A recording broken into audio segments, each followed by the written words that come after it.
Blackstone Publishing presents All That Is Lost Between Us by Sara Foster.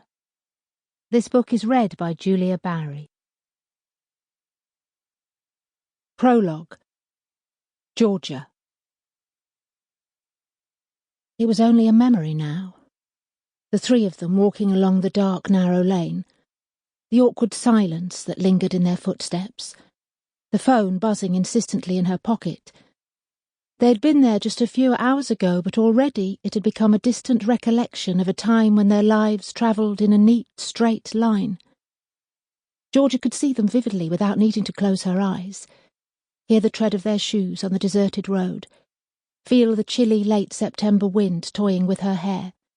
The contrast to the warmth of her right hand, wrapped within Danny's. They hadn't known that they were sleepwalkers. Unaware of what headed towards them, until it was too late, until all Georgia could see was darkness, before the minutes snuck in and made an unbridgeable gap of time, and it was impossible to go back and change anything.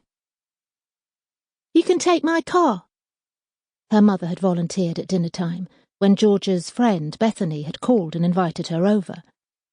Georgia knew she should have welcomed the offer.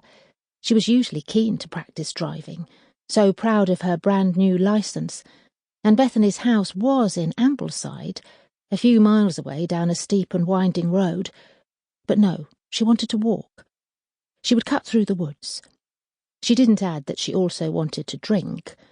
Bethany's parents were away again, and Bethany thought there was enough alcohol in the house that a few knock-offs wouldn't be noticed.